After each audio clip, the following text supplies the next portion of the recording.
안녕하세요. 이번 강의 시간 40페이지 기초공사 보도록 하겠습니다.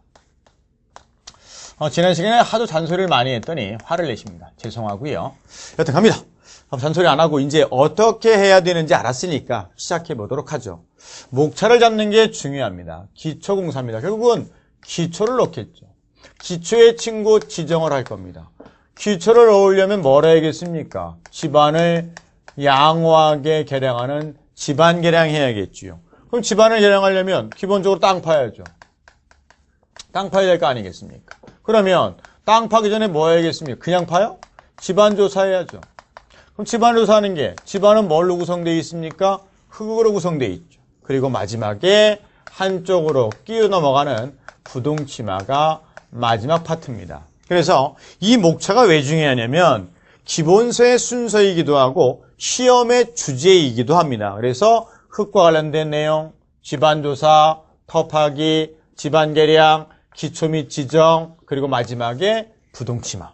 결국은 앞에 있는 내용을 짬뽕해서 종합적인 것이 부동치마죠. 여기서는 매년 두 문제를 보시면 될 겁니다. 어디서 나올지는 아무도 모릅니다. 됐습니까? 그래서 40페이지에 보면 제일 먼저 흙에 대한 내용이 나오죠. 왜?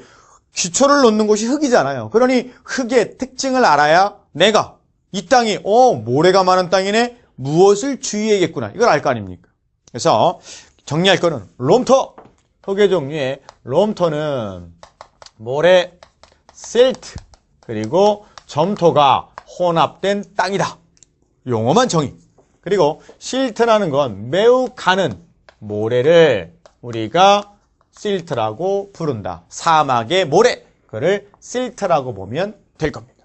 그러면서 맨 밑에 40페이지 맨 밑에 점토와 사질토의 비교는 항상 1순위죠.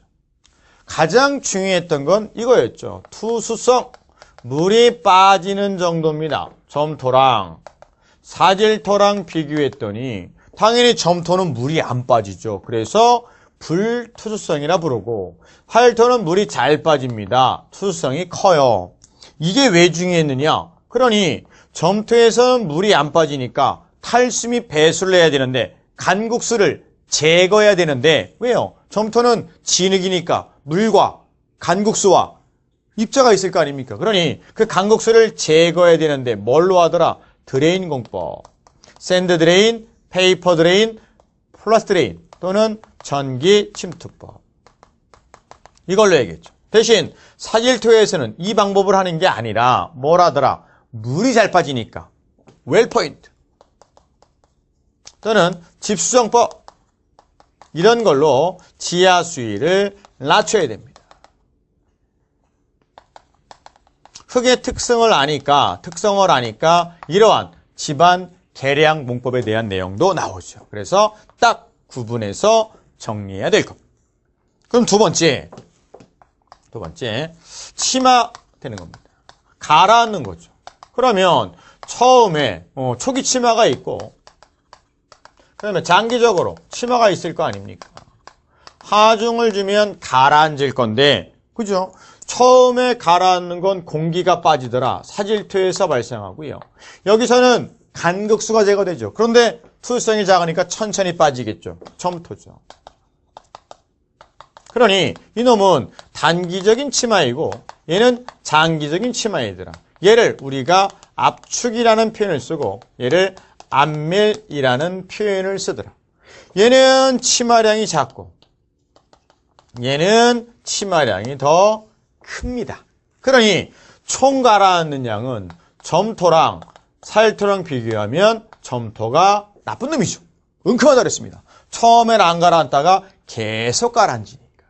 그러면 땅이 견디는 정도를 전단 강도라는 표현을 쓰죠. 지내력으로 보시라고 했습니다. 얘는 끈적한 정도인 점착력과 마찰되는 정도인 마찰력입니다. 합이죠. 그러니 점착력이 있는 땅 점토가 클 수밖에 없고요. 마찰력이 큰 땅 각졌으니까 사질토가 클 수밖에 없을 겁니다. 이 둘을 합친 지내력은 점토와 사질토를 비교하면 사질토가 더 클 겁니다. 그죠? 이렇게 정리하면 될 겁니다. 전단공들을 크게 하는 게 무엇보다 중요할 겁니다. 또 점토는 점착력이 있으니까 시험용 재료를 채취하는데 이놈은 흐트러지지 않은 불결한 시료가 가능하지만 얘는 안 되죠. 왜? 흐트러지니까. 또 일정한 형태를 만들어서 구울 수 있더라. 얘는 가소성이 있지만 얘는 가소성이 없지요. 그 다음 예민비. 예민비는 GS건설의 자이죠. 그래서 자연상태 시료의 강도, 비볐을 때의 강도죠. 그죠? 자연상태의 시료를 비비면 강도가 얼마나 떨어지느냐, 요 감소 정도를 우리가 예민비라 부르죠. 그래서 전단 강도나 압축 강도가 얼마나 감소하는지 그 비율을 우리가 예민비라 부르죠. 그러니 강도는 조금만 떨어지는 게 좋으니까 예민비가 작을수록 좋은데 점토는 4에서 10, 사질토는 1이니까 점토가 커서 나쁜 땅. 그렇죠? 오른쪽 페이지 41페이지. 그래서 지중력 분포는 그림으로 외워라. 점토. 그래서 점토는 양쪽이 지내력이 크고 중앙이 작아서 중앙부의 균열. 사질토는 모래사가 아니라 뱀사, 혓바닥을 내밀더라. 중앙이 크고 주변이 작아서 이 부분이 깨지더라. 끝이잖아요. 결론은 여기까지입니다. 됐습니까? 근데 이게 정리가 안 되다 보니까 복잡한 거죠. 그럼 그 내용이 42페이지 맨 밑에 오면 흙의 성질에 전단 강도 정리드렸고, 오른쪽 페이지 43페이지 거기 흙의 안밀 현상에 압축과 안밀 여기서 정리 끝냈고요. 그 다음 예민비 정리 끝냈습니다. 44페이지. 그러면서 사질토는 이렇게 점착력이 없으니 흐트러지더라. 액체 상태화됩니다. 사질토에만 있죠. 흐트러질 거 아닙니까? 그래서 액상화에 의해서 발생하는 현상이 보일링 현상이더라.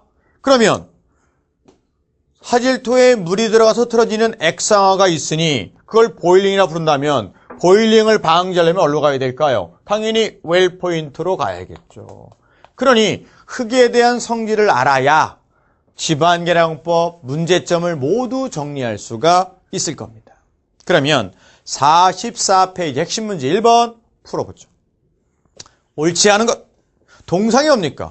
어는 거잖아요. 누가 알겠습니까? 당연히 점토가 알겠죠. 왜? 점토 속에는 물을 있잖아요. 물거기 굳어버릴 거 아니에요. 사질토는 물이 없으니 안 굳겠죠. 두 번째, 흑입자가 작은 놈이 누굽니까? 점토가 흑입자가 작으니 마찰력이 작아서 전단 저항력, 전단 강도는 작더라. 어려운 표현들. 3번, 비점착성 토질 지반. 누굴 말합니까? 하일토죠.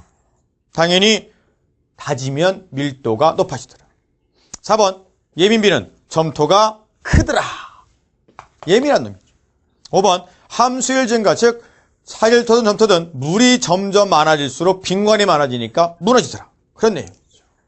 결국은 칠판에 있는 내용을 가지고 시험에 낼 겁니다. 됐습니다. 그 다음 첫 번째 흙에 대한 내용을 봤으니 다음 뭘 볼까요? 집안 조사에 대한 내용을 보면 될 겁니다. 가장 좋은 방법은 좋은 수험생이라면 아니면 공부가 된 수험생은 앉아서 듣고 그래.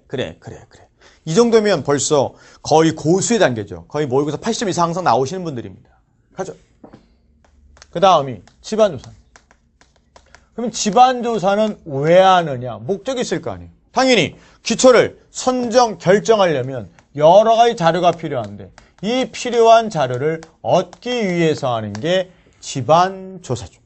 그러면 순서가 있을 거 아니에요. 순서는 4예분. 모르는 분이 없어. 중요한 건 순서를 안 물어볼 거다. 내용을 물어볼 거다.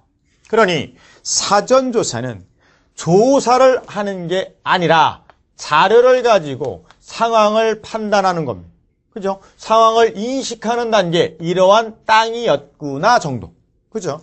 그러면 예비조사가 여러 가지 조사, 재조사, 보링 등을 해서 대략적으로